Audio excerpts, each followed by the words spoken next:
All the excites, man. Doing the things, talking the footballs. Oh, yeah. The draft is over. We're going to keep on milking it, though, because after the draft, what? Nothing. I don't know. What is up, guys? It's the Adventurous Podcast. I'm Kyle. He's BMAC, and today we are talking about the NFL draft. We're doing our top 5 immediate impact draft classes for, I guess our favorite ones, right? Yeah. We're going to go over that, just kind of our impressions, our takeaways from the draft, and then we're going to get into, I think you said you got some questions for me, and then we're going to wrap it up with yay or nay. So let's get right into it. Takeaways from the draft. What did you have that you saw?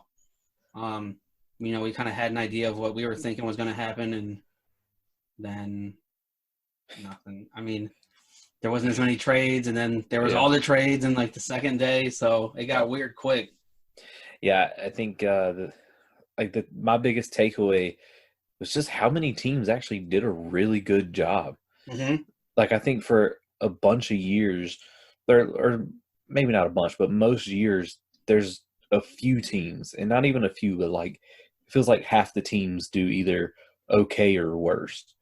And this year, it felt like maybe it's because of the COVID-19 and people not going to see pro days. So like we said before, no one just had a crazy pro day and then jumped all kinds of people on their board, but everyone did pick safe. But it feels like so many different teams did just a really good job.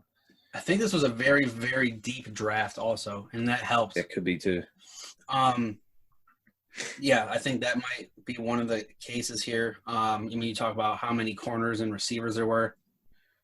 And one of the teams that just missed my top 5, we'll get into that shortly, is the Jets. I think that the Jets did a very good job of staying disciplined, I guess, to like what they need to do as far as keeping Sam Darnold safe. They added a lot of receivers as far as like Robbie Anderson and a few other guys in the offseason. And they drafted like 3 or 4 linemen because you saw last year, like they spent all that damn money on Le'Veon Bell and he couldn't really do anything. Yep. So kudos to them for doing that. I mean, they did add Denzel Mims, which was a good pick, I feel like. Yeah. He's a high upside kind of guy. Yeah, but I agree. Like, looking at their draft, they did a really good job of. They just missed my top 5 as well. They did a good job of, like we said, round 1, maybe not picking the sexy pick, but getting the one that's going to have the biggest impact on your team throughout. And going with Becton instead of one of those top receivers. Mm-hmm. It's a good draft. I liked it for him. I would say on the other hand of that, a team that kind of, if you can kind of pick it apart now, is the Raiders. They kind of fell into that sexy pick kind of thing, like going for Ruggs instead of Judy or CeeDee Lamb, who a lot of people are just higher on because they're this whole draft process anyways is you're picking the most likely guy to impact your team. Nobody knows until they start playing the game. You hear a lot of the people when they go into second day, like, a lot of these guys don't have chips on their shoulders, blah, blah, blah. That goes a long way, this and that.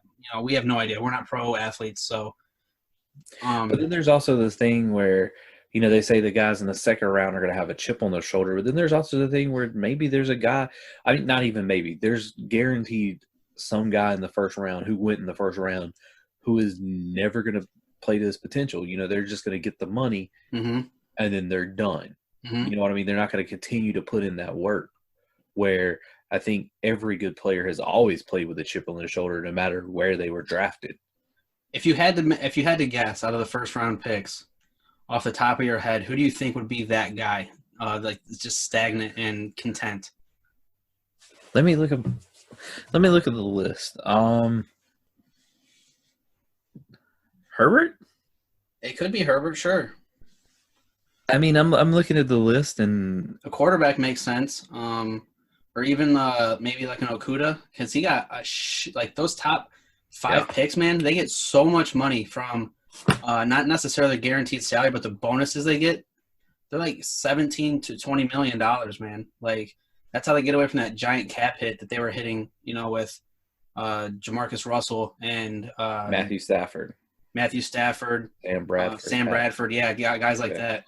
Just so that teams aren't getting crippled when it doesn't pay out, where the player is still getting rewarded for their performance in college. So, yeah, I could see that or quarterback for sure. Linemen are usually pretty safe picks just because they're big guys. But then defensive players too.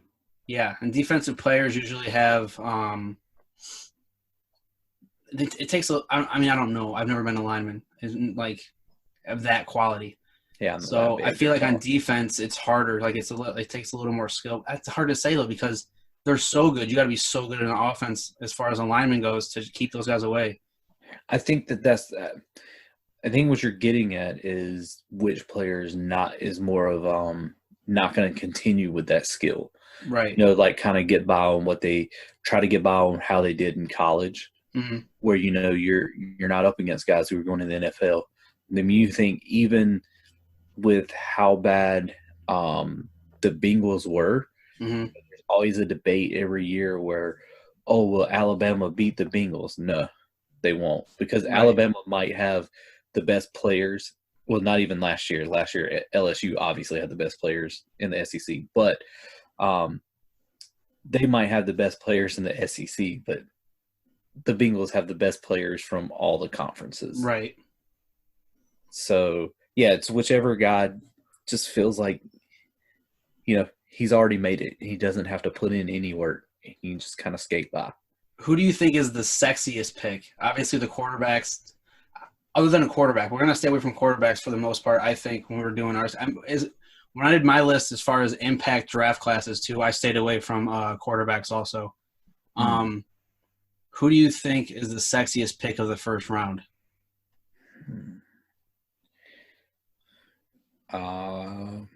Well, I think the sexiest pick is also my favorite pick of the first round, and that might be CeeDee Lamb to the Cowboys. Okay. I mean, I know I think just when you get in that position and a player of that caliber falls to a team that's already pretty good,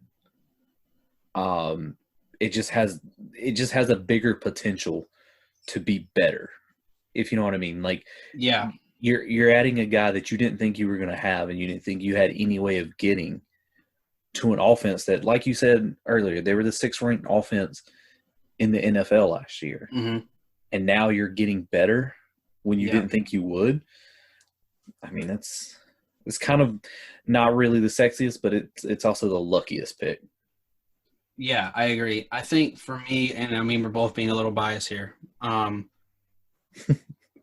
mean, Clyde Edwards-Helaire, man. I mean, because it's a good pick. The Cowboys don't really need a receiver, but I mean, he's the best. He was arguably the best receiver in the class, and he fell to them at 17. So you got to take him. Yeah. And we talked about it day one, where I was like, they didn't really address any needs, but as the draft wrapped up, they did. They hit all the notes they needed to hit, and even at that, they just stayed pat and they made it work. But for the Chiefs, man, they kept almost everybody on their offense, and the only thing you can kind of think of, like, what do they need? Oh, they don't really need anything. What would make them better? And it's like a guy like him. Yeah. Where you got Kelsey running all these slants and underneath routes, and Sammy Watkins doing his thing on the outside, and Tyreek Hill, you have to keep an eye on that guy. And then Clyde Edwards-Helaire is just standing there like, yo, man, let me go make a dude miss and pick up 15 yards for you. And that's just a big deal, especially with Kelsey getting older. Just less hits on his body and things like that. Just another outlet is huge. I think when you look at those two picks, I also give the teams a lot of I don't know the word I'm looking for, but I give them I like that they went with, instead of just filling a need.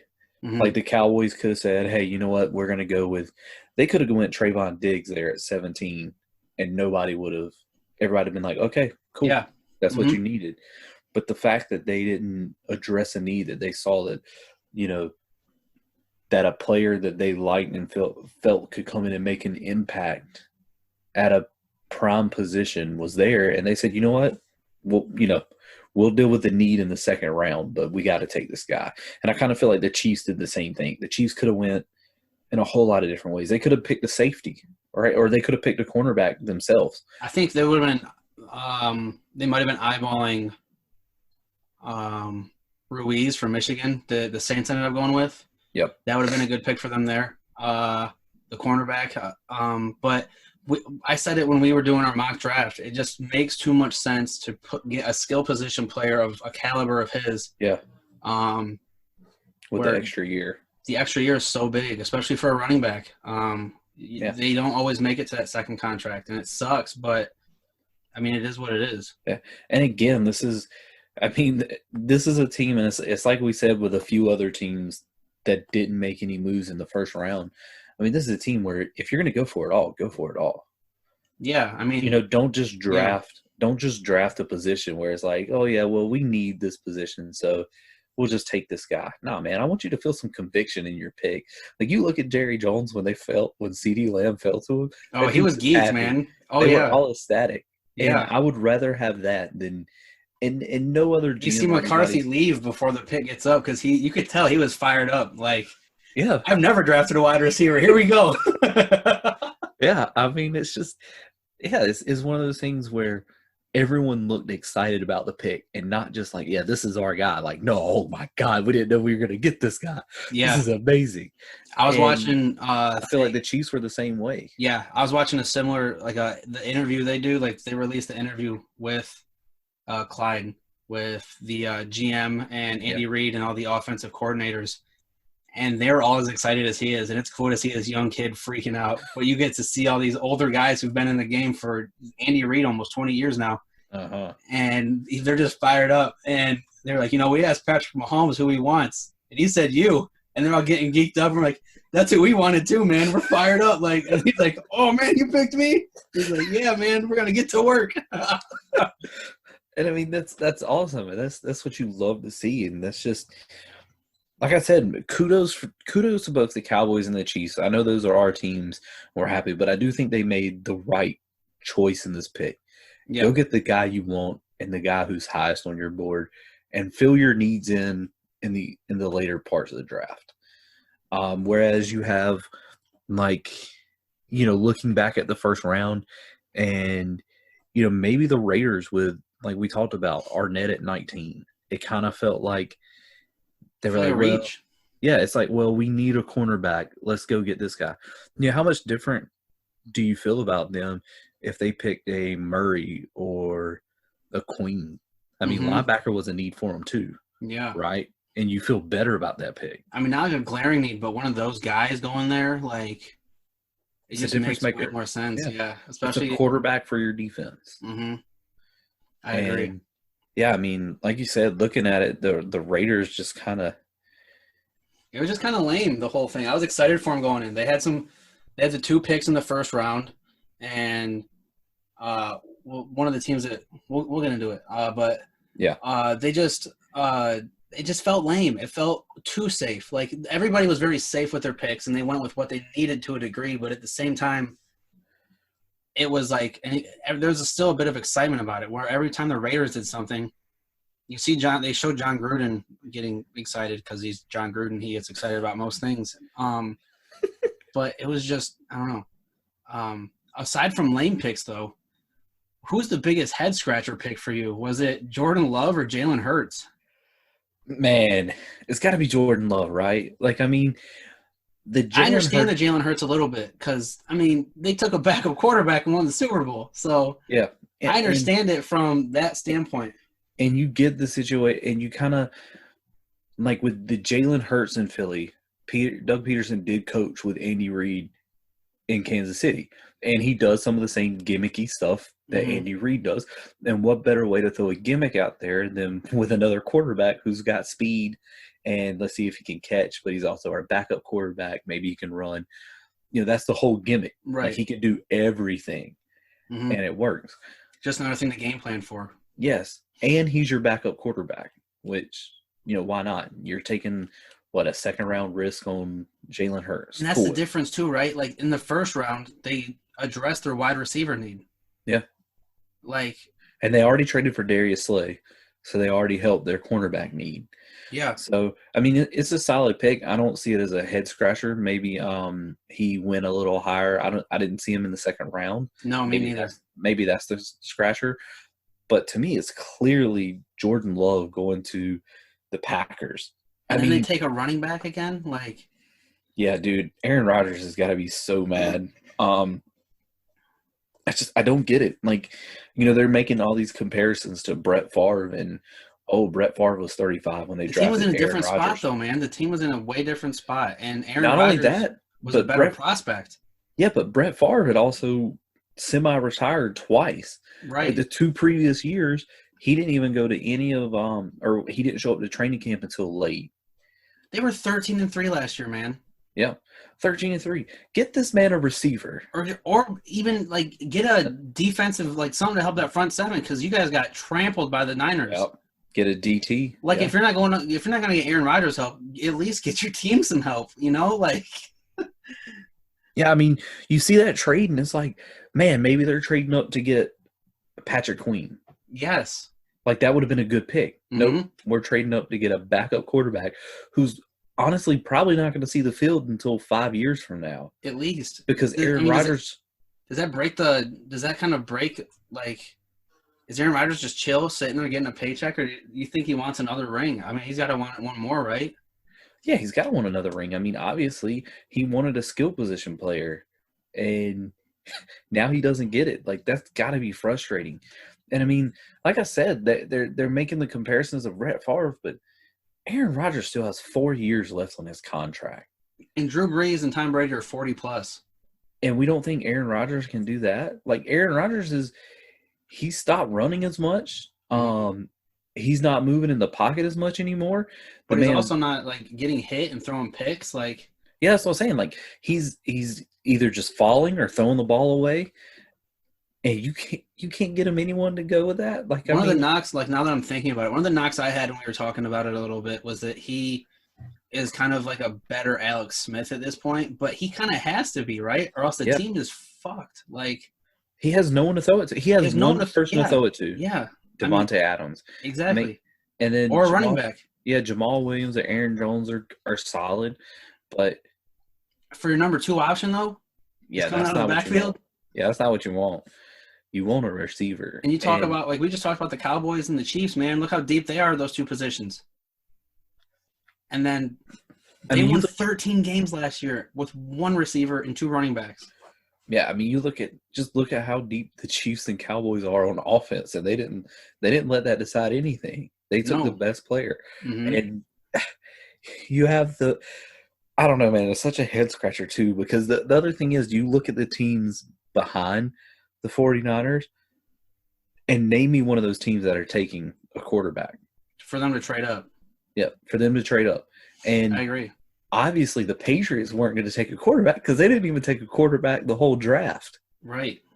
So the Patriots just snuck those picks in because the Packers were afraid of what? Nothing. Yeah. It was strange, Patriots, man. Yeah, it's super head scratching. I don't know. I mean, it's. Can we talk about, before we get into our top 5s, John Lynch wheeling and dealing, man? Dude. That dude should have got off the field a lot sooner. I was looking into it a little more, so he flipped that pick, the 13th pick, into the 14th and got a 4th-round pick. And then he used that 4th-round pick to move up to get Ayuk. Jeez. So, I mean, it even adds even more to and not only we were already saying, like, him kind of, like, hinting at the idea of, I'm going to take the tackle. You sure you don't want to trade up and get it? Because I'm going to take him. And then they're like, all right, yeah. And then they flip the pick into the receiver. And then they trade another few picks later on to get Trent Williams. Which is the need they needed anyways at 13, and they flipped the pick for it. So, and not only that, this is a guy that Shanahan's drafted Trent Williams while he was in Washington. He knows the scheme, and he's already one of the best left tackles in the NFL. He's on the field, sure, yeah. Yeah, last year he wasn't on the field because he didn't want to play in Washington. Right. So You're getting this guy. Joe Staley retires. You get Trent Williams. And that's another thing, man. So you go to Joe Staley, and they're like, you can leave. Like, go live the rest of your life happy, but just don't do it till after the draft. Because, he's just keeping these things in his pocket, man. He's being so, mob boss about the whole thing. So they get Trent Williams. Everybody's like, 10 minutes later, Joe Staley retires. And it's like, damn, we weren't even thinking that he was an option. Like, it's just so smooth, man. With the whole time in the first round, they're like, well, we thought Trent Williams could have been traded here. Yeah. And it wasn't. And then all of a sudden you hear, was it day 3, right? And it's like. Yeah, I think they got a third and a fifth or something for him. Yeah, and it was like, and then you think a trade to DeForest Buckner and still get Kinlaw. They lose Emmanuel Sanders and get Ayuk. I mean. They get Trent Williams. And it's like, this dude has went from being in the Super Bowl to he's got a very good shot at being right back in the Super Bowl next year. Yeah, for kind of finessing those picks into just younger versions of the guys that they already had. Mm-hmm. We talked about it in a past podcast, and we had said that DeForest Buckner going there to the Colts, like, he's a great player, but he just turned people over. Like, the defensive side of the ball just looks so good the last few years. So we'll see if they make our top 5. Did you know the Vikings had 15 total picks? I did not know it. I didn't know that until I was looking at all this stuff. I was like, man, where did that – like, Diggs got you that much back? Like – I didn't know it until I looked up, like, at the end of the draft, I'm looking up, like, who all got drafted by team, and I'm like, well, I just pick. And then it gets to the Vikings at the very end. I'm like, oh, my God. Yeah. Who did they pick? I mean, to be fair, they had 4 in the 7th round, so it's kind of whatever. But 15 is still a ton. 15? Yes. What, there's 45 people? Wait, how many people are on our roster? 52, I think, when the season starts. Yeah. I mean. So, they probably won't all make it, but still, that's a lot of guys. That's a lot of guys. Last little thing I wanted to bring up before we get into our top 5s is we've talked about Mike Tomlin before and how he just craps out a wide receiver into being in the league for 10 years and just doing things. Is Chase Claypool going to be a stud receiver in, like, the next year or two? Like, even if he moves on after his first contract or whatever, is he still going to be, like, a stud? I don't know. Maybe. Did you know that Claypool is the highest drafted receiver by the Steelers since Santonio Holmes? That's crazy to think about. With all the guys that they put out, like Mike, what is it? Mike Williams? Who? Oh my God. Mike Wallace. Mike Wallace. Jesus. There's just so many names, man. Mike Wallace, Hines. Oh, Hines. He didn't draft Hines Ward. That dude's a little further back. But Emmanuel Sanders, Antonio Brown. Yeah. Emmanuel Sanders. Martavis Bryant was good for a minute. Yeah, when he stayed off the weed. Yeah, which sucks, man, because now we'd be just chilling in the league. It's dumb. Now we'd be a number 2 receiver somewhere. Yeah. Well, let's get into this thing. This top 5 here. I'm pretty excited about it. I got some big winners here. A few people. I got some honorable mentions also. The Niners are one, just because they are. There's a little spoiler for you. I can do. Yeah, let us know what you think as far as our top 5s go.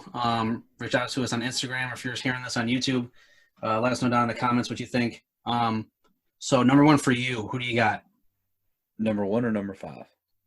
Oh, we'll start at the bottom. Yeah, we'll start at the bottom, make it to the top. Okay. Number 5. Number 5 for me is I have the Cardinals. Okay. I feel like the Cardinals, again, they made the right choice with going with Isaiah Simmons. Right. In the 8 spot. Yeah, they could have went with a tackle, and that would have been good. But they picked up Josh Jones in the 2nd round, who a lot of people had going in the 1st round. Yeah. So, again, this is another team that made the smart move of, hey, we'll take the best player available. Tackle is pretty deep, and there's a good chance that one could fall to us in the 2nd. And we'll take Isaiah Simmons, and then we'll address tackle later. Who knows? Maybe they could have been in on the Trent Williams trade as well. Yeah. And then Josh Jones falls to them, and they're like, you know what? We're good. I saw a thing talking about the draft, like the grades for the players, like the rankings. Yeah. From like the combine and just their college, like their prospect grade. they were saying that there was a similar draft grade from each player that was mocked from 21 to 55. That is a humongous window. Yes. That's why we were saying, like, a lot of these guys can't lose if they just stay put. Like, yeah. And it kind of worked out that way. Like, the Cards didn't make any crazy moves, and it looks like they had a very good draft. And even on top of that, they got DeAndre Hopkins. Like, that's basically a draft pick. Like, that's what I was going to say. Bravo. That was their second round draft pick was DeAndre Hopkins. Well done. You already win. You picked the best player. You picked the best player in the second round by far. Not even close. Good job. And then you add in a Isaiah Simmons and a Josh Jones. Mm-hmm. I mean, with the other guys they drafted, I like Lawrence. The defensive tackles, Lawrence and Foti, I guess is how you say his name. Yeah.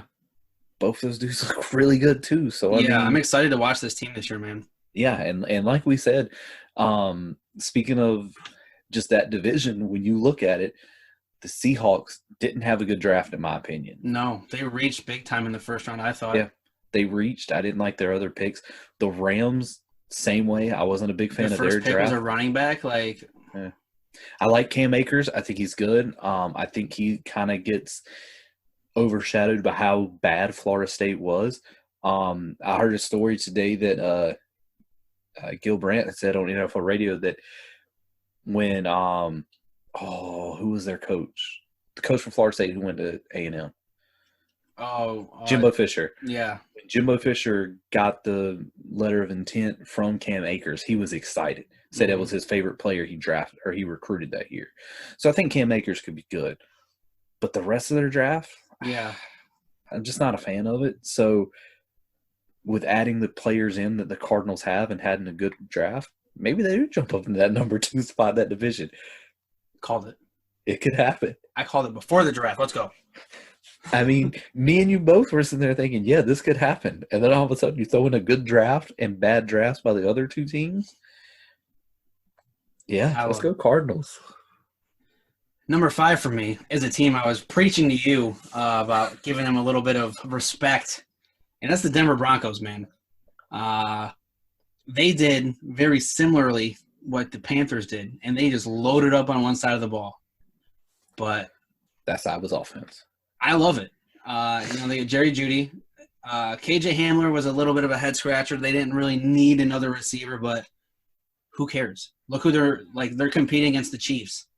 So you get Hamler going with Cortland Sutton, Melvin Gordon, Phillip Lindsay, Noah Fant, and then they also added Lloyd Cushenberry, the center, which is going to be nice for that run game and just keeping Drew Lock off his ass. Yep. And they get Michael Ojemudia, close enough. And then they got a defensive lineman, Agam from Arkansas. They got Cushenberry, Ojemudia, and Agam all in the third round. So that's good pickups for them. And then they got a tight end. Yeah. They got another tight end to just add to it. So it's like we were saying before, man, when we did our mock draft, get some stuff and see what you got with Drew Lock. And apparently John Elway either is in the like mind or he listens to the podcast because that's exactly what he did. I think he listens to the podcast. I was thinking the same thing. I think he liked my post on Instagram. Thanks, John. No, and it's funny because I was looking into it and I actually put them at my number 4. Mm-hmm. Because again, KJ Hamler, kind of a question to me on like the other receivers that were still there when they picked him. Well, we talked about it before as far as the rookie receivers go and how they don't really blow up like year one because they have to learn the whole offense. But KJ Hamler's just a burner, man. Let him get out there and run. And then you got Jerry Jeudy, who's a great route runner. He's got good hands. Let him work off of that, and then just put Cortland Sutton over there on an island and let him do his thing. Let him be the number 1 guy. Yeah. And the reason why I put them up so high is because how I did mine was I picked teams that were actually, I feel like could go somewhere in the season. What they picked up? Yeah, I agree. Yeah. Same. So, I thought the Bengals had a really good draft. Right. But they're still not going to be exactly 5-6 wins is still a tall order, it seems like, with what they have on defense. Exactly. But the Broncos were right there. Mm-hmm. And they added pieces to the puzzle that they needed. They needed those receivers. They needed some offense. They got some offensive line help. So yeah, good on them. I think that their class could have a big impact. And then when you look at, again, the Raiders, just weird draft. Their weird draft. Their draft and the Chargers. Them and the draft. Chargers, yes. Like yes. If the Chiefs weren't coming off a Super Bowl and retaining as much as they did, they had an even better, like, they had a much more exciting draft than all three of those. Yep. As far as what they added for what they didn't even really need some of the guys, but it's still, you can kind of see the direction they're kind of trying to go, where they're not going to just shy away from, or we're going to run the ball and play defense. Like, no, we're going to try and sling the ball with the Chiefs. Like, we're going to try and do this thing. So kudos, man. I really respect it. They're another team I'm excited to see. Both of the teams we already mentioned, like, going forward, like you had said, they just you look at what they got, and then are they better than last year? Does it look like they're another win or two better after this draft and what they have? And I think so. I think that the Broncos are maybe a 9-win team with this, off of what they did last year after finishing 4-5. Adding Melvin Gordon, who's – when he's going, he's probably better than Philip Lindsay. And even at that, Philip Lindsay's better than Royce Freeman. So, I mean, you get that going in the backfield. It just looks better. And they Philip Lindsay might be better than Austin Eckler. Right, and they just add A.J. Boye. I mean, everybody's saying they need corner. They got a corner in the third round. But A.J. Boye is a damn good corner, man. So I think that they made some great moves this offseason. So the whole thing, when we were talking about soccer, and I was asking if they still have Messi and they still have Ronaldo. Right. They still got Von Miller on defense, right? Exactly, yes. Yep.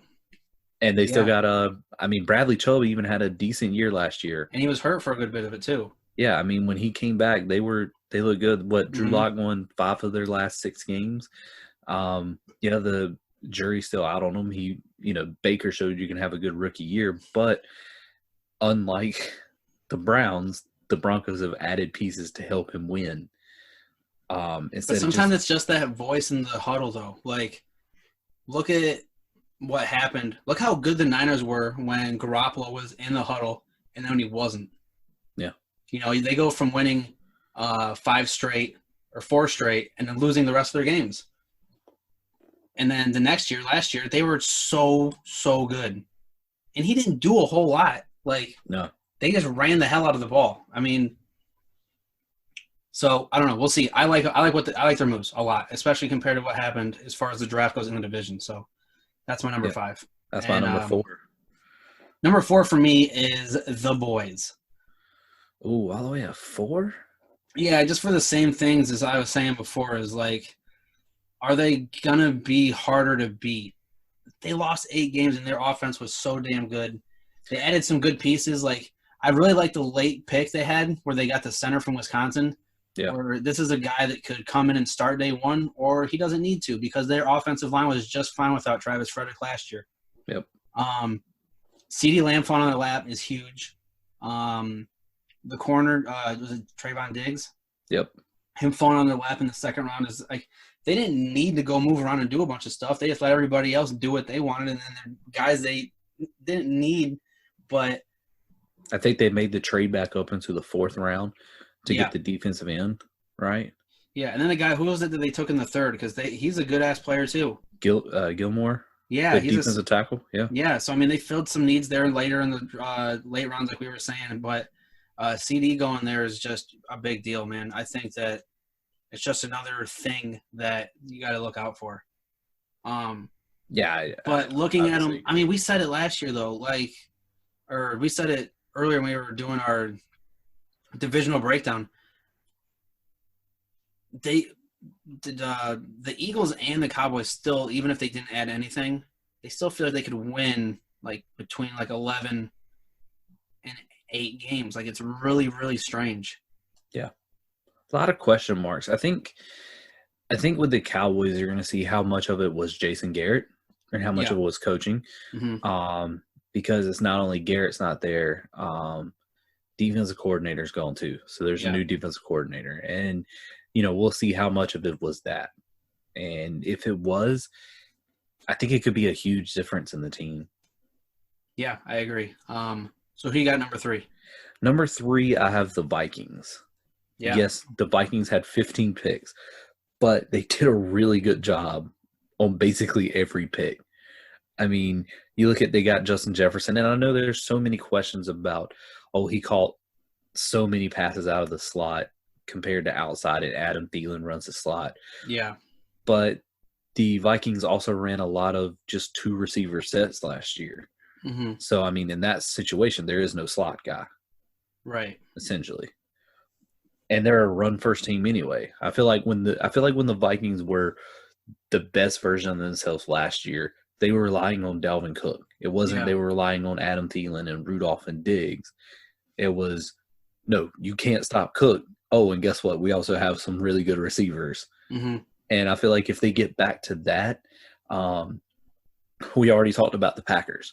Mm-hmm. I don't like anyone else. I do like the Lions draft, but again, they were so bad last year. I don't think their draft is going to make a huge difference this season. Right, and Chicago's the same way.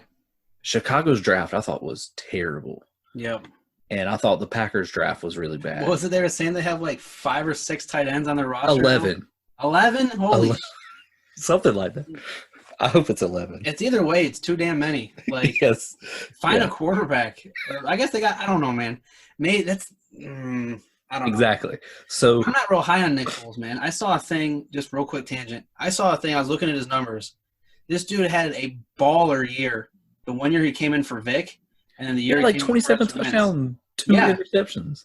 But with that being said, he is still a career average quarterback. Yeah. You would think that those numbers would skew from how few games he plays. It doesn't. Something has happened along the way where he's just career average, even with those 2 baller stints at Philadelphia.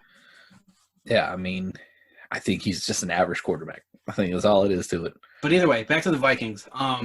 Yeah, and I think they did have a nice draft. They flipped a lot of things into just younger versions, safer options. Yeah, I can't argue it. My only thing is they didn't make my list because it's like, do they feel like they're better than 10 wins now? I think the reason I put them in is just because of how bad of a draft the Bears and the Packers had. Right. Like, I think we already saw it last year. The Packers weren't that scary. Right. And then you add in another year with their skill position players getting older, and there's only one of them, essentially, at receiver. They lost Jimmy Graham. Yeah, they got 2 good running backs, but didn't they lose an offensive lineman? I think one of their best offensive linemen went to the Chargers. So yeah, I think so. I mean, Balaga. Yeah, and it's just like, man, that's a lot. And then you draft your backup quarterback for 5 years later. And you still got Aaron Rodgers, and you throw in another running back. Yeah, after exactly. Your 2 from the year before were pretty damn good.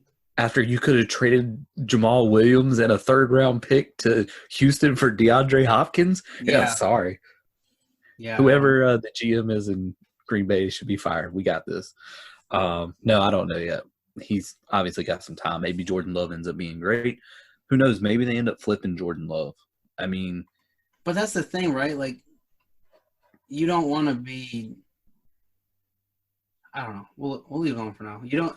It just seems like they're being scared. It feels like the 2 things we're going to talk about this offseason are the Packers drafting Jordan Love and the Texans trading DeAndre Hopkins. Both just silly things, man. So, yeah.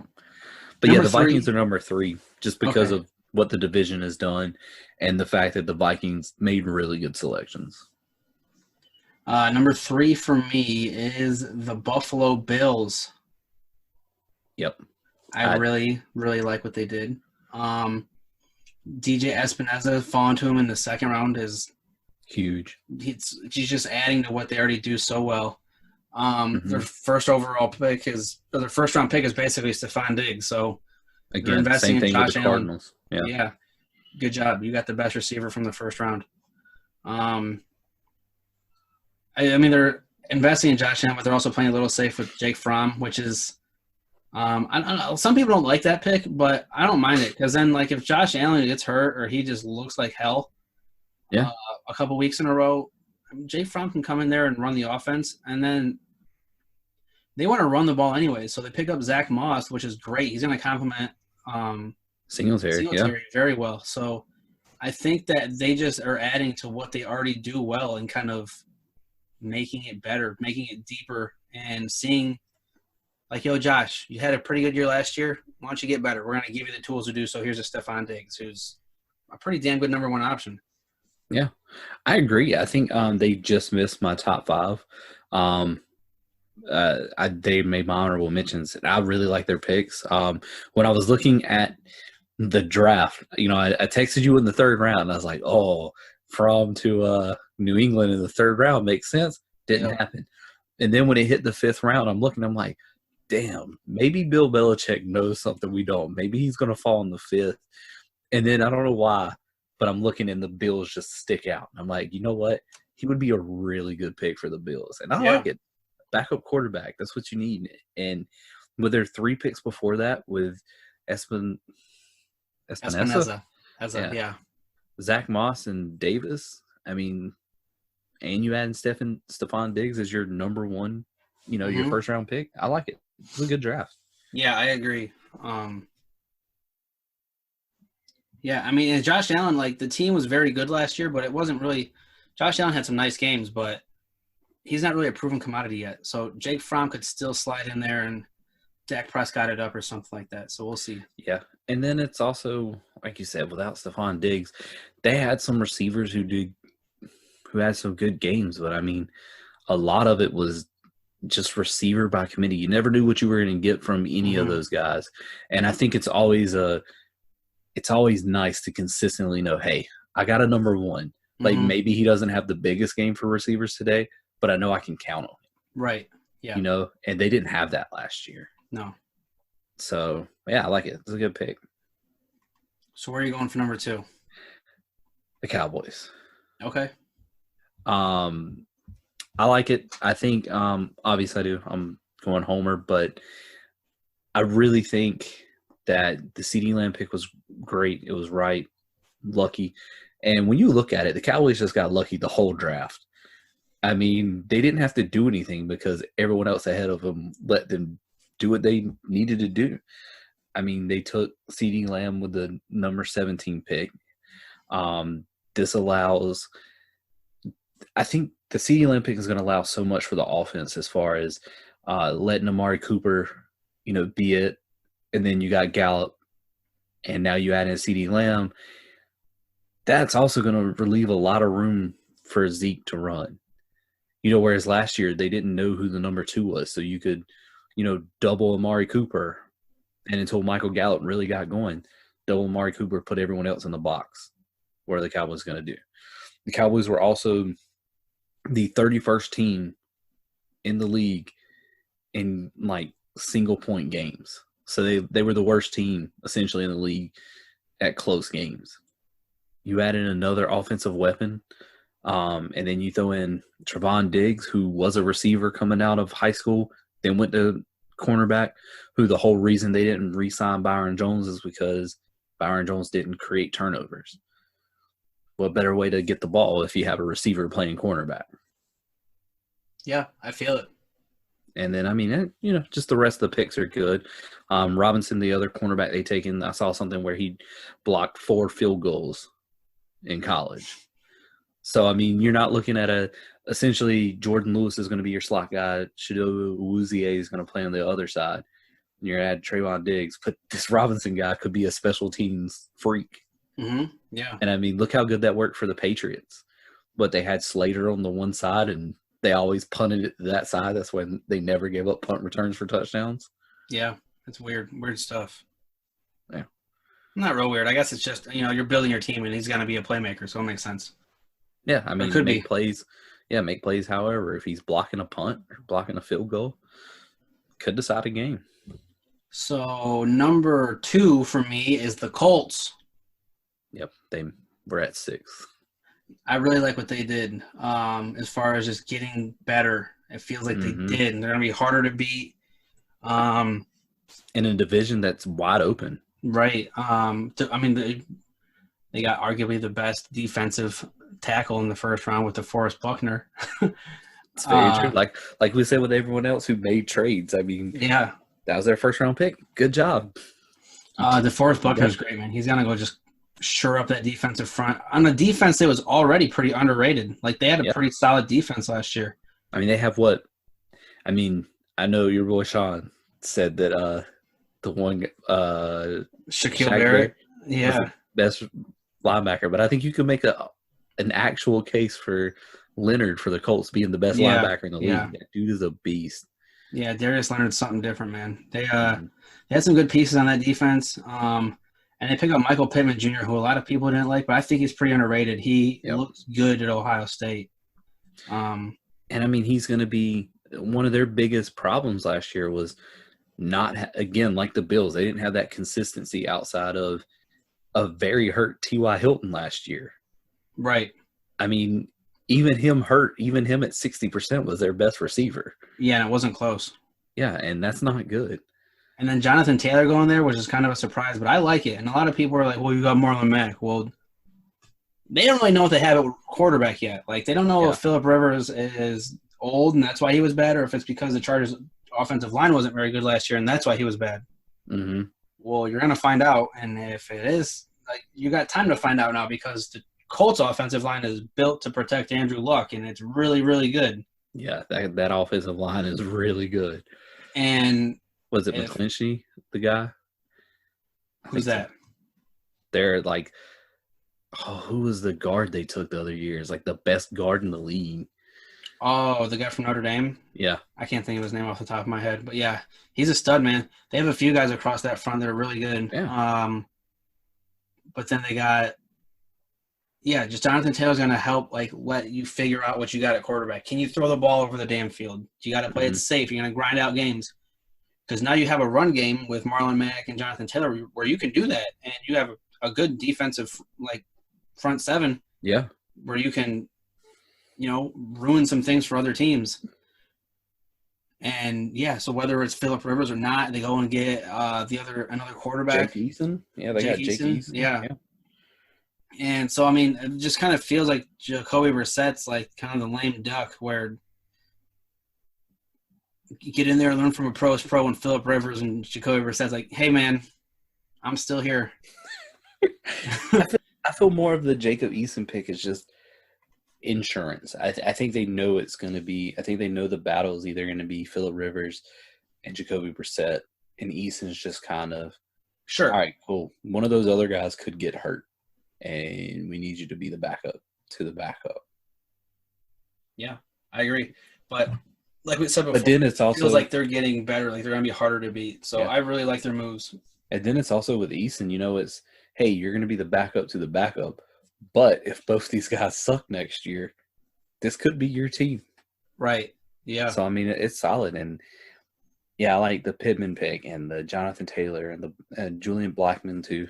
Solid pick. Yeah. I forgot to mention him. Yeah. So number one to from where we're at, it seems like it might be unanimous here. It's got to be the Ravens, right? It's got to be, bro. They're so good. Dude, they go out and get, arguably the best linebacker in this draft. And you throw in a J.K. Dobbins. Like they're doing what they do. And a Malik Harrison. So good. Yeah. Dude, Patrick Queen is just the dude, man. He's like the gatekeeper of the line of scrimmage. Like, his footwork is so smooth, man. And then, like, when he sees that hole, like where the running back is or lane for, like, a blitz, his pursuit is just so on point, dude. Like, he's just so there. J.K. Dobbins is – I mean, I watched him for 2-3 years. He's just a good downhill runner, man. He can make a guy or two miss. He's good in the pass game. He doesn't need to come in and be the 3-down back because they still got Mark Ingram, man, and he's still pretty good, if I remember right. Yeah, and they still got, Lamar Jackson. Yeah, and they throw a few more wide receivers in there to just help out a little bit. But as far as them doing what they are already doing well, they throw in a monster like Patrick Queen, man. I'm excited because, like, watching that dude, like, you can see, like, I know it's against college players, but it's kind of Ray Lewis-esque. Like, it's – yes. You can kind of see, like, that line of scrimmage is his. Like, it just feels cool to watch. Like, I was watching some of the highlights of him, and it was just not fair, man. Like we said after the first round, I mean, he made the huge pick in the Alabama game right at halftime. Mm-hmm. And he made a bunch of key plays in the Clemson game. He's making tackles in the backfield on screens. Yeah. Clemson had a really good run game last year. Yeah. And he kind of made it non-existent. Yeah, he was all over ETN that whole game, man. I saw one during the highlight that they threw a screen, and I think ETN hit a back juke on one of the guys. And then not even half a second later, man, Quinn is just flattening him. And it's just like, that dude was, like, not even close. Like, he's standing, like, you know, like on his perch, like in the middle of the field. And he sees the play develop, and as soon as he sees that ball get flicked, he's like, yeah, dude, I really like that pick. I mean,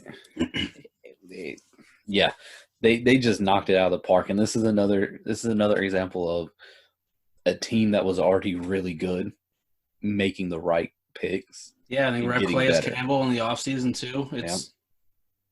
I mean, if they weren't scary last year, they're going to be tough again this year. Some of their receivers get a little older. That's kind of my only. Yep. My only gripe with them is if it's those two in the AFC Championship, as far as Kansas City and them, as good as they are on the run game, as good as they are in defense, and Patrick Mahomes starts throwing that thing around, man, what's Lamar Jackson going to do? Keep running the ball? Because it didn't work last year. That's why they got knocked out. Mm-hmm. So. Yeah, but I think they're on the right way. I agree. And Patrick Mahomes is different. It's not fair to – I mean, Lamar Jackson's different too, but he's different a different way. So, yeah, we shall see. Those are our top 5. Let us know what you think. Honorable mentions, like I said before, the Niners are in here for me. And then the Panthers just missed it for me, getting Brown and Gross Matos. And I even had Chin going in the first round in our mock draft to the Patriots. They went all defense, man. It's nuts. But their defense got way better. So their defense was a huge problem last year. Yes. So and now it's not as big if these guys can pan out the way that they think they might. Mm-hmm. That's all of mine. Well, for me, I had the Colts. Again, I had the Bengals in there because I think they made the right picks. I also had the Browns because I feel like the Browns, kind of the Bengals, Browns, and Jets all did things where you kind of worry that they're going to make some outlandish pick where it's like, we're going to go high on this guy. Mm-hmm. No, they didn't. They made safe picks, and it's, hey, that's what you needed to do. Just fortification picks. Yes. Yeah. And then I think the Eagles had a solid draft. Aside from everybody freaking out about the Jalen Hurts, I think they did have a good draft, Yeah. And then I also like the Buccaneers draft. I think they had a really good one. I mean, building around, if they would have had this draft before Tom Brady, you'd be like, eh. But now they got Tom Brady, like, okay, it makes sense. Protect the hot commodity. It makes sense. Dude, Tristan Wirfs going there is so stupid. Oh, my God. I mean, it's not only they got Tom Brady, they also got Gronk. Yeah, well, he's been out of it for a while, man. I don't know. Still Gronk. We'll see. They added Antonio Winfield Jr. Yeah. Keyshawn Vaughn. Yeah, I mean, he fell in their lap. That Antoine Winfield, man. Yeah. He's a good safety. I wanted him in Dallas. Yeah. I didn't watch many Minnesota games, but the one game I watched last year, they were playing. I don't remember. I think it was their bowl game, and Winfield just stood out. Like, I think he had like 3 picks in that game, and I'm like, yo, this guy. It's kind of cool to see, like, this dude, AJ Fleck, isn't that his name? Fleck, the guy that came from Western Michigan, now he's in Minnesota. Yeah. Dude, that guy can produce some talent, man. I'm excited to see that guy in a few years where he ends up at. I hope he's he's already in Minnesota, but as far as one of the household names goes, is like, a Florida, Nebraska, something like that. Stay away. I'd stay at Wisconsin or Minnesota before I go to Nebraska. I feel like Nebraska's a national power. They're a powerhouse over Minnesota. Nebraska, dude, I forget you're so young. Look up Nebraska in the 90s. Trust me. The 90s was 20 years ago, bro. Yeah, but man, those teams like that, you're gonna have the national name anyway. That's like if I came at you with Ajax. Like, Ajax is like one of the best European teams ever, but they haven't won a European title in 30 years. Yeah, but I know the name. That doesn't mean a whole lot anymore. I know the team. Unless it's like Bama. Anyways, that's our stuff. Let us know what you think if you're on YouTube down in the comments, or hit us up on Instagram if you're on Spotify. iTunes, Pocketcast, or anything like that. We love the feedback. We don't really know what we're talking about, but I think we do a little bit. So let us know what you think. Let's move on to, you said you got some hot questions for me. Yeah, I got a few questions. All right, so you wanted CeeDee Lamb to the Cardinals. It would have been fun. But does him in Dallas make it a little more fun? Because you think him in Arizona, he's going to be, what, the third or fourth option receiving-wise? In Dallas, he's probably 2 or 3, right? I think in Dallas, he could turn into one of those guys you were talking about as far as kind of just fading away. Because they have – I mean, I could see it. I don't think that he will. I mean, I don't really know because Dallas has got a weird turnover on wide receivers anyways. Like, they have their one dude, but there's never that other dude. Like, it's Dez or now it's Amari. Like, I don't know. It feels weird. Like, because he's already, like, the third option there. Maybe he gets a little discouraged, and him and Amari Cooper kind of do the same kind of things. Where there, he's got 2 of the best, like, helping him out. And he's with his old coach from college. And he's with his old quarterback from college. It just feels different if he had gone there. But Dallas is really good. Like, don't get me wrong. Like, I don't know. I could just see him, like, fading away because Dallas has those guys. I mean, I don't know. You're wrong. Okay. No, I mean, that's solid. I mean, it makes sense. I feel like in Dallas, I just was getting in Dallas, I think he's going to be a bigger option than he would be in Arizona. Sure. Initially, I agree. But I think he could turn into a bigger, like, I mean, if he turns into what he could be and you have Amari Cooper, I mean, you could technically have Larry Fitzgerald and DeAndre Hopkins both in their prime with Cooper and CeeDee Lamb. Because, I mean, right now you have DeAndre Hopkins and Larry Fitzgerald. Like, Larry Fitzgerald is out of his prime, obviously. Well, Larry Fitzgerald's not even, like, he's kind of just there. He's like a coach. Yeah. He's like there in spirit kind of thing. Like, he'll get out there and make, like, 50 catches, but I think that the learning curve is so much smaller because it's an offense he knows, or at least has an idea of, or else it can be translated to him. Like, in like terms, like, hey, man, we ran this over in Oklahoma, but we do this here this way. We're going to call it this way just so that when you know we call popcorn, it actually means banana, like kind of thing. Like, there's just that weird learning curve, you know what I mean? Like, as far as going from a different offense. But it's kind of the same offense. And he was super successful with Kyler Murray. I mean, I don't know. We'll see. I personally just liked him going there better. It just made more sense. It was like the perfect storm for him to be the best version of himself, in my opinion. Okay. The Patriots not taking a quarterback means Cam Newton's going to New England. Dude, I kind of think that Bill Belichick is trying to show off how good he is. Like, he's like, or he just knows something. Yeah. And I'm going to win 12 games with him. So, yeah, I mean, they lost a lot on defense too, man. And they made some decent picks, but nothing like outrageous. No, but I mean, so does he know something about the quarterbacks that we didn't? I feel like draft? Almost always that's the case. Yeah, so I mean, wouldn't you, if you're the Packers and you made that trade up and Bill Belichick is like, yeah, cool, we'll trade back. We don't care. We'll go to the second round. Wouldn't you be like, hold on, wait a minute. Why? Yeah, like. Is there some kind of psychology going on there? Like, do you know something I don't know? I don't know, man. I never know what they're up to. And then it's a Saturday night in Foxborough, AFC divisional round. They've won another 13 games. Tom Brady's not there now, so we'll see if it's any different. I don't know. Yeah, I don't know. I just, like I said, I feel like Bill Belichick might know something about some of these quarterbacks in this draft that we didn't, and we'll find out. Maybe he didn't. Maybe it's like you said. Maybe he's trying to prove he can win without Tom Brady. Mm-hmm. Okay. Who's going to play more games at quarterback for the team that drafted him? Jalen Hurts or Jordan Love? What's the window? The team that drafted him. Who plays more games at quarterback for the Eagles? Like, does Hurts play more games at quarterback for the Eagles, or does Jordan Love play more games at quarterback for the Packers? I think Jalen Hurts. Like, kind of feels like that, doesn't it? Just in like an emergency, like slide in, like getting some reps here and there. Like, yeah, I could see Jalen Hurts, man, because I think he's gonna play. I don't think he's not gonna play next year. I think he's gonna get some touches. He's gonna see the grass. I think so too, and I think there could be a situation where maybe Aaron Rodgers plays a little longer because he's still pissed.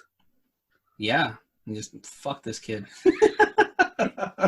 Yeah, I mean, I think so.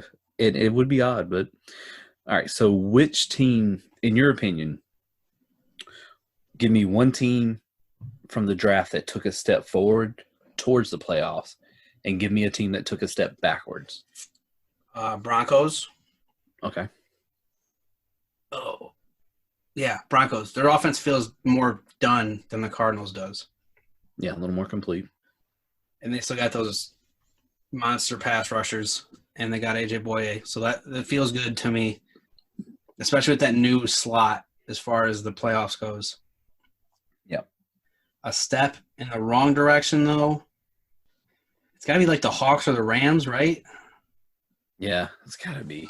Like everybody else kind of – I mean, the Raiders – I mean, the Raiders didn't do anything anyways. They were like so pedestrian that nothing really changes.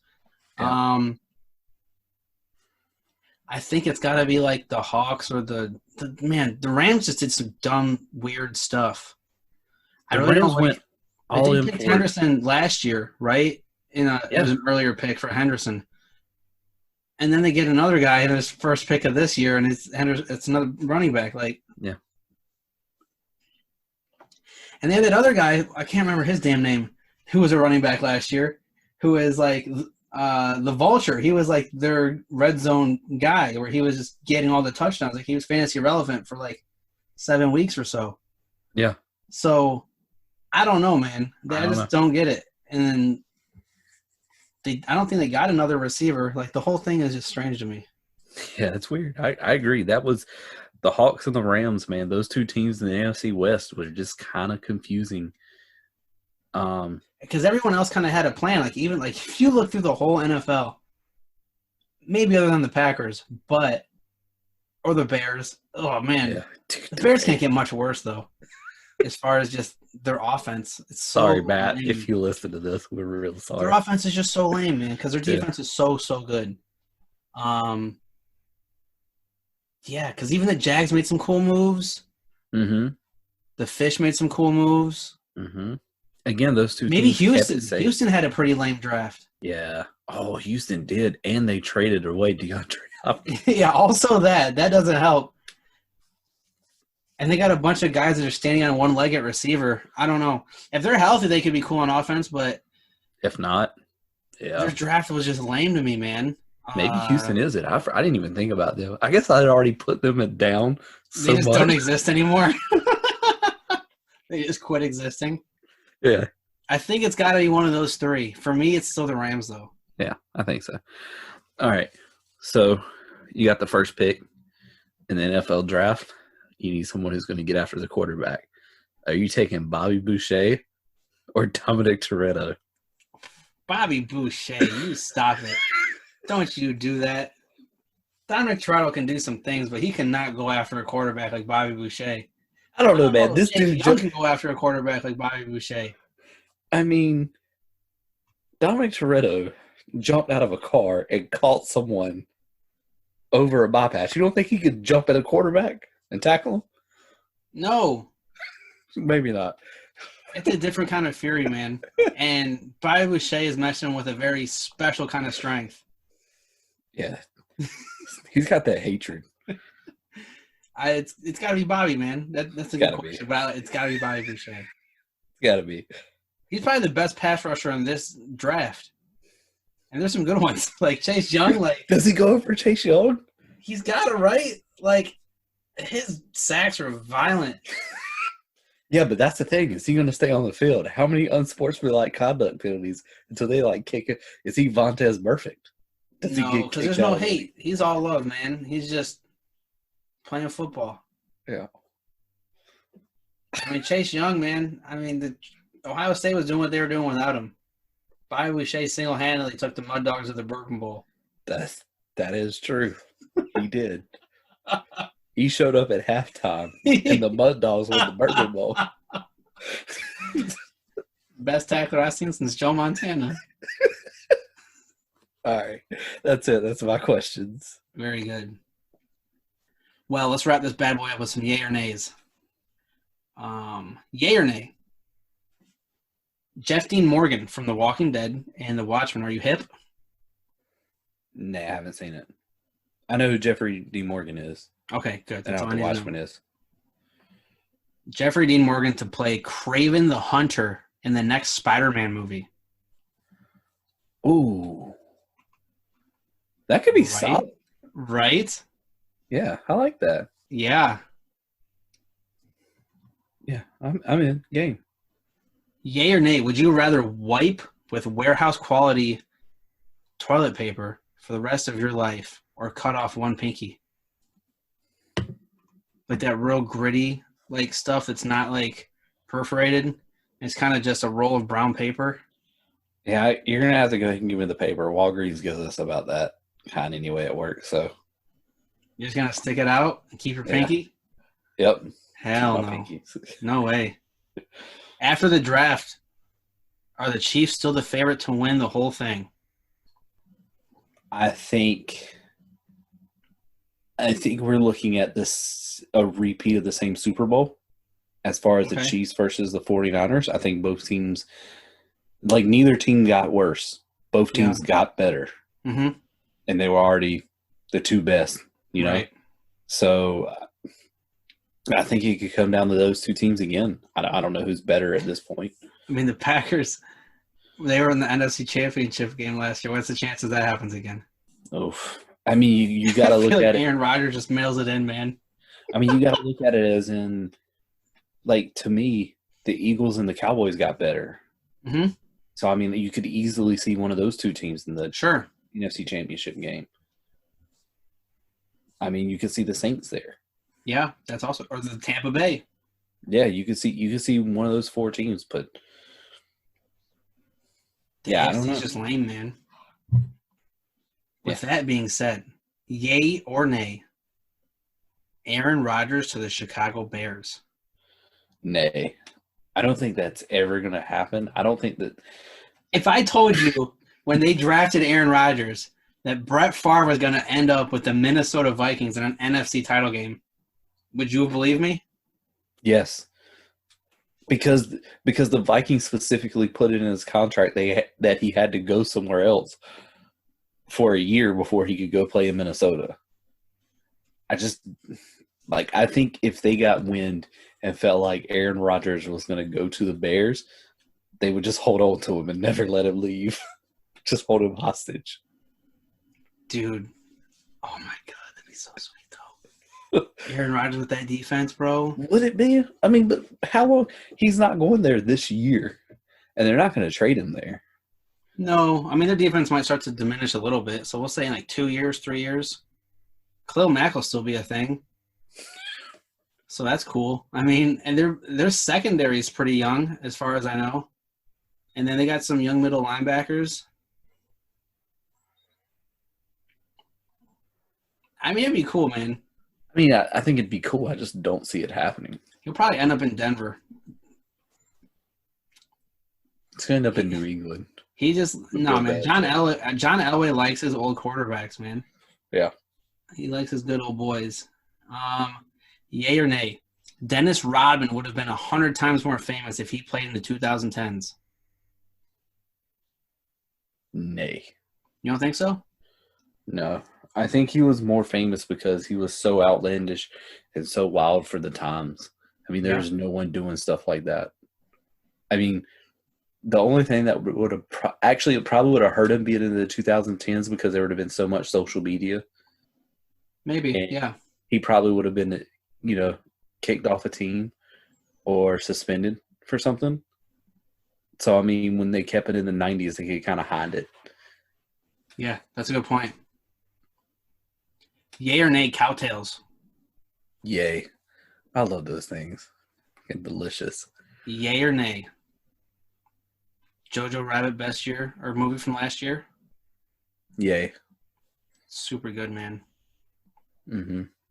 1917, though, man. 1917 was really good. That's what I was telling you, man. All 4 of those movies could have been Best Picture any other year. Yeah, any other year. So, yeah. I'm ready for more movies, man. I'm ready for all the cool stuff. Mm-hmm. I'm ready for baseball. I'm ready for sports. Live action, not drafts. Live action. Anyways, let us know what you think. If you're on YouTube, in the comments, subscribe. If you want more awesome stuff like this, we should be getting videos up here very soon. If you're on Spotify, iTunes, Apple Podcasts, and all that, thanks for listening. Hit us up on Instagram and Twitter, and let us know how bad we are at our top 5 stuffs.